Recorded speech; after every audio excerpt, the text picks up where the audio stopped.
ನಮಸ್ಕಾರ, ನೀವು ನೋಡ್ತಿರೋದು ನ್ಯೂಸ್ 88 ಗದಗ.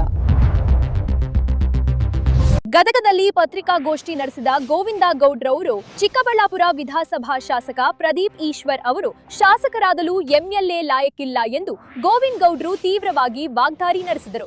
ಪತ್ರಿಕಾಗೋಷ್ಠಿಯಲ್ಲಿ ಮಾತನಾಡಿದ ಗೋವಿಂದ ಗೌಡ್ರು, ಪ್ರದೀಪ್ ಈಶ್ವರ್ ಅವರು ತಮ್ಮ ಹೇಳಿಕೆಗಳಲ್ಲಿ ಅವಾಚ್ಯ ಶಬ್ದಗಳನ್ನು ಬಳಸಿದ್ದಾರೆ ಎಂದು ಆರೋಪಿಸಿದರು. ಕಾಂಗ್ರೆಸ್ ಪಕ್ಷದಲ್ಲಿ ಮುಖಂಡರಾದ ಖರ್ಗೆಯಂತಹ ಧುರೀಣರಿದ್ದಾರೆ, ಅವರು ಮಾತನಾಡುವಂತಹ ಶೈಲಿಯನ್ನು ನೋಡಿ ಕಲೀರಿ ಎಂದಿದ್ದಾರೆ. ಹಾಗೂ ಪ್ರದೀಪ್ ಈಶ್ವರ್ ಅವರ ಪರಿಶ್ರಮ, ನೀಟ್ ಅಕಾಡೆಮಿ ಸಿಎ ಸೈಟ್ ಹಂಚಿಕೆಗೆ ಸಂಬಂಧಿಸಿದಂತೆ ಕೋರ್ಟ್ ಪ್ರಶ್ನಿಸಿರುವುದನ್ನು ಈ ಸಂದರ್ಭದಲ್ಲಿ ಪ್ರಸ್ತಾಪ ಮಾಡಿದರು.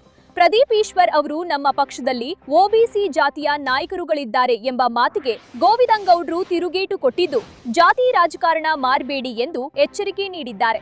ಕಾಂಗ್ರೆಸ್ನಲ್ಲಿ ಮಾತ್ರವಲ್ಲದೆ ಜೆಡಿಎಸ್ನಲ್ಲೂ ಒಬಿಸಿ ನಾಯಕರಿದ್ದಾರೆ ಎಂದು ತಿರುಗೇಟು ನೀಡಿದ್ದಾರೆ.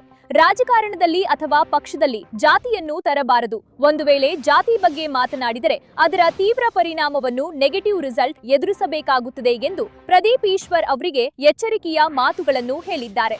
ಈ ವೇಳೆ ಗೋವಿಂದ ಗೌಡ್ರು ಅವರು ಪ್ರದೀಪ್ ಈಶ್ವರ್ ಅವರು ಬಾಡಿಗೆ ಪಕ್ಷದಲ್ಲಿದ್ದಾರೆ ಕಾಂಗ್ರೆಸ್, ಆದರೆ ನಾವು ನಮ್ಮ ಸ್ವಂತ ಪಕ್ಷದಲ್ಲಿದ್ದೇವೆ ಜೆಡಿಎಸ್ ಎಂದು ವ್ಯಂಗ್ಯವಾಡಿದ್ದಾರೆ. ಯಾರು ಒಬ್ಬರು ಬಂದ್ರ ನಿಮ್ಮ ಪಕ್ಷದವ್ರು ನಿಮ್ಮ ನಿಂತ್ರ ಯಾರು ನಿಲ್ಲಂಗಿಲ್ಲ. ಇಂಥವಕ್ಕೆ ಪಕ್ಷ ಇವೆಲ್ಲ ಅಷ್ಟೇ ಇರ್ತಾವೆ. ಏನು ಟೀಕೆ ಟಿಪ್ಪಣಿ ರಾಜಕೀಯವಾಗಿ ಇರ್ತಾವೆ, ಅದಕ್ಕೆ ಒಂದು ರೀತಿ ನೀತಿ ಅನ್ನೋದು ಇರ್ತೈತಿ. ಆ ಪ್ರಕಾರ ಮಾಡೋಕೆ ಅಷ್ಟು ದೊಡ್ಡವ್ರನ್ನ ಇದ್ರಾಗ ಮಾತಾಡೋಂಗಿಲ್ಲ. ನೀ ಏನು ಬಚ್ಚ ನಿನ್ನೆ ಮೊನ್ನೆ ಗೆದ್ದು ಇದಾಗ ML ಯಾರು ಇದರಲ್ಲಿ ಗೆದ್ದಿಯೋ ದೇವರ ಬಲ್ಲ. ನಿನ್ನಂತವಂಗ ಜನ ಓಟ್ ಹಾಕಿ MLA ಮಾಡಿ ಪಾಪ ಅವ್ರು ಎಷ್ಟು ಅನುಭವಿಸ್ತಾರ ಏನೋ ದೇವರ ಬಲ್ಲ. ಆ ಮಾತು ಹದ್ದ ಬಸ್ನಾಗಿರಲಿ, ಟೀಕೆ ಟಿಪ್ಪಣಿಗಳು ಎಲ್ಲ ಕಡೆ ಇರುವುದೇ. ಇನ್ನೇನರ ಅಸಂಬದ್ಧ ಪದಗಳನ್ನು ಬಳಸಿದ್ರೆ ಇನ್ನು ಅವ್ರಿಗೆ ಕಟ್ಟ ಕಡೆ ಮೂಲಿ ಒಳಗೂ ಕಾರ್ಯಕರ್ತರದಾರ, ಅಭಿಮಾನಿಗಳದಾರ. ಅದು ನಿಮ್ಮ ತಲೆ ಒಳಗಿರಲಿ. ನೀವು ಭಾಳ ಅಂದ್ರೆ ಅಲ್ಲೇ ಚಿಕ್ಕಬಳ್ಳಾಪುರದಾಗ ಆಟ MLA ಆಗಿರ್ಬೇಕು. ಅದು ಈಗ 3 ವರ್ಷ ಆಯ್ತು. ಏನು ಮಾತಾಡ್ತೀರಿ ಮನುಷ್ಯ? ಅವ್ರ ಕೈಯಾಗಿನ ವಾಚ್ ನೋಡ್ರಿ ನೀವು. 60 ಲಕ್ಷದ್ದು 80 ಲಕ್ಷದ್ದು ಮಾತಾಡು ಮಾತು ಇವೆಲ್ಲ. ಅದಕ್ಕೆ ಅದಾರ ನಿಮ್ಮ ದೊಡ್ಡವರು, ನಿಮ್ಮ ಪಕ್ಷದವರು, ಅವ್ರು ಕೇಳ್ತಾರೆ. ನಿಮ್ದೇನು ಎಲ್ಲದ್ರಾಗ ನಡಕ್ಕೆ ನಂದು ಒಂದು ಇರಲಿ ಅಂತೇಳಿ ಬರೋದು. ನೀವು ಏನು ಬಕೆಟ್ ಹಿಡಿದು ನಾ ಇಷ್ಟೆಲ್ಲ ಸರ್ಕಸ್ ಮಾಡಿದರೆ ನೀವು ಮಿನಿಸ್ಟ್ರ್ ಆಗ್ತೀನಿ ಅಂತ ನೀವು ತಿಳ್ಕೊಂಡ್ರಿ. ಯಾರಪ್ಪಗೂ ನಿಮ್ಮನ್ನ ಮಿನಿಸ್ಟ್ರ್ ಮಾಡಿದ್ರೆ ಮತ್ತು ಕಾಂಗ್ರೆಸ್ಸಿನ ದೂರ ಅಂತ. ನೀವೇನು ಆಗೋದಿಲ್ಲ, ಅದನ್ನು ತಲೆಯಾಗಿರಲಿ ನಿಮಗೆ. ಆಮ್ಯಾಗ ನೀವು ಮಾತಾಡಿದರೆ ನಾನು ಒಬಿಸಿ ಅಂತ. ಈಗ ಕರ್ನಾಟಕದ ನೀವೋ ಬರೋ OBC ಇದ್ರಿ, ಎಲ್ಲದನ್ನು ಒಯ್ದು ಜಾತಿಗೆ ಹಚ್ತೀರಿ. ನಾ ಪೊಲೀಸರಿಗೆ ಇಲ್ಲ ಕೋರ್ಟಿಗೆ ನಾನು ಮನವಿ ಮಾಡ್ಕೊಳೋದು ಏನಂದ್ರೆ, ಸೋಮೂಟ ಕೇಸ್ ಹಾಕ್ರಿ, ಈ ಮನುಷ್ಯ ಜಾತಿ ಮೇಲೆ ದಂಗೆ ಎಬ್ಸಕ್ಕೆ ಹೊಂಟಾನ, ಅದನ್ನು ಕೇಸ್ ಹಾಕ್ಬೇಕು. ನಾನು ಒಬಿಸಿ ಏನು OBC? ನೀವೊಬ್ಬರು OBC ಇಲ್ಲದಿರಿ ಕರ್ನಾಟಕನಾಗ. MLA ಯಾರಿಲ್ಲ OBC ಅವರು. ಅವ್ರು ನೋಡಿ ಕಲ್ಕೋರಿ. ನಿಮ್ಮ ಪಕ್ಷದಾಗ ಸಾಕಷ್ಟು ದೊಡ್ಡವರು ಅದಾರ, ಅವ್ರು ನೋಡಿ ಕಲ್ಕೋರಿ ಹೆಂಗೆ ಮಾತಾಡಬೇಕದ ಅಂತ ಹೇಳಿ.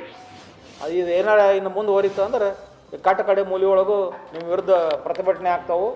ಇರಲಿ, ನೀವು ಆಗಿರ್ಬೇಕು ಲೀಡರ್. ನಿಮ್ಮ ಅಷ್ಟಕ್ಕೆ ನೀವು ದೊಡ್ಡವ್ರು ತಿಳ್ಕೊಬೇಡ್ರಿ. ಭಾಳ ದೊಡ್ಡವ್ರು ಅದಾರ, ಕರಗಿರ ಅಂತಾರೆ, ಟಾಲೆಸ್ಟ್ ಲೀಡರ್ ಅದಾರ ನಿಮ್ಮಲ್ಲಿ. ಅವ್ರು ನೋಡಿ ಕಲ್ಕೋರಿ ಎಲ್ಲಿ ಮಟ್ಟ ಹೋಗ್ಯಾರ ಅವರು. ಅವ್ರ ಮಾತಿನ ಶೈಲಿ, ಟೀಕೆ ಟಿಪ್ಪಣಿ ಅವರು ಮಾಡ್ತಾರೆ, ಅದನ್ನು ಕಲ್ಕೋರಿ. ನಿಮ್ಮ ಪಕ್ಷದಾಗ ಸಾಕಷ್ಟು ದೊಡ್ಡವ್ರು ಅದಾರ.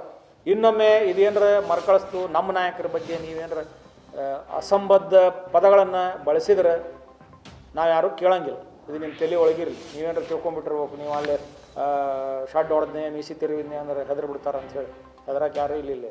ನಮ್ದು ಇನ್ನೂ ನೀವು ಯಾವುದೋ ಬಾಡಿಗೆ ಪಕ್ಷದಾಗ ಹೋಗಿರಿ. ಪಕ್ಷ ಕಟ್ಟಿ ಬೆಳೆಸ್ತವ್ರು ನಾವು. ಇಲ್ಲಿ ಅದೇವು ನಾವು ಸ್ವಂತ ಪಕ್ಷ ಗಳಿಸಿವಿ, ಕರ್ನಾಟಕದ ಪಕ್ಷ.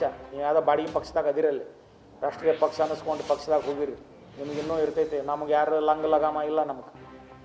ಅದಕ್ಕೆ ಹುಷಾರಿರಿ. ಇನ್ನೊಮ್ಮೆ ಏನಾರ ಇದು ಆತಂದ್ರೆ ಯಾವ ಕಾರ್ಯಕರ್ತರು ಸುಮ್ಮಿರ ತಲೆ ಒಳಗಿರಲಿ.